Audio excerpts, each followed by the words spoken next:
বিয়ে করব, কিন্তু 2 বছর পর। 2 বছর? 2 বছর কেন? আমরা একে অপরকে ভালোবাসি, তো এতদিন অপেক্ষা কেন করব? আরে বাবা, 2 বছরের মধ্যে আমি তো জব পেয়ে যাব, কারণ তুমি তো কোনো কাজ করবে না। কি?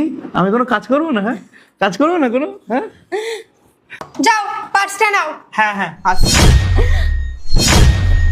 শ্বেতা, দিদি, তুমি এখানে? তুমি তো মার্কেটে গেছিলে জিনিসপত্র কিনতে, শপিং করতে। হ্যাঁ আমি মার্কেটে গেছিলাম শপিং করতে, কিন্তু লাকিলি তোর জামাইবাবু নিজের পার্সটা ভুলে যায়। তারপরে এসে তোর এই আসল রূপটা সেই জন্য আমি দেখতে পেরেছি।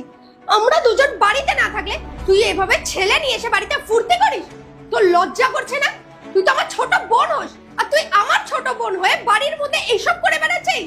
আমি কখনো ভাবতে পারিনি যে তুই আমার ছোট বোন হয়ে এত নিচে নেমে যাবি। তোর লজ্জা করছে না বল? আর তুমি খুব তো শালির সাথ দিচ্ছিলে, ও এখনো ছোট, এইসব কিছু করতে পারে না, এইসব কিছু বোঝে না, ওর দিকে টান দিচ্ছিলে যে ও খুব ভালো মেয়ে, এগুলো কিছু করতে পারে না। দেখতে পারলে তো তোমার বিশ্বাসের কিভাবে মর্যাদা দিচ্ছে। বাড়ির মধ্যে একটা ছেলে নিয়ে এসে ও প্রেম করছে, ওর এত বড় সাহস হয়ে গেছে। হ্যাঁ কুসুম, তুমি একদম না ঠিক কথা বলেছিলে। তোমার বোনের না চালচলন একদম ঠিক নয়। আর শ্বেতা, তোমার একবারও লজ্জা করলো না? তোমার দিদি তোমাকে এত ভালোবাসে, এত কেয়ার করে, তুমি তুমি তার প্রতিদান এই দিলে? তুমি এত খারাপ কাজ করলে, এতটা তুমি নিচে নামতে পারলে? আর তুই এখানে দাঁড়িয়ে দাঁড়িয়ে কি দেখছিস? ফ্যামিলি ড্রামা দেখছিস? ভালো ভালো বলছি, তুই এখান থেকে বেরিয়ে যা, নইলে না আমি পুলিশকে কল করতে বাধ্য হব। বেরিয়ে যা এখান থেকে, বেরিয়ে যা।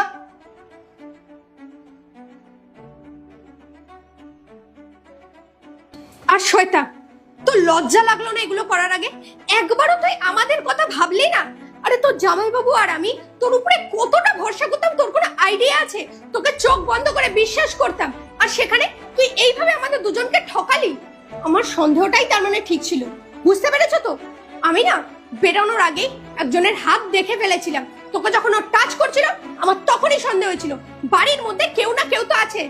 বাবা মাকে আমি এক্ষুনি কল করে বলবো তোকে এসে যেন এখান থেকে নিয়ে যেতে, কারণ ওনাদেরও জানা দরকার ওনার মেয়ে পড়াশোনার নাম করে এখানে এসে নানা রকম ছেলেদের সাথে প্রেম করছে।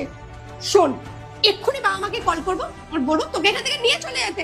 দিদি প্লিজ আমাকে ক্ষমা করে দাও, আমি আর এরকম কখনো করবো না। আর কখনো তুই করবি কি করে এইসব জিনিস? তুই তো করার সুযোগই পাবি না, কারণ তার আগেই আমি বাবা মাকে বলবো তোর জন্য একটা ছেলে দেখে তোকে বিয়ে দিয়ে দিতে, কারণ আজকে তুই লিমিট ক্রস করে ফেলেছিস। বুঝতে পারলি? আমি যাচ্ছি কল করতে।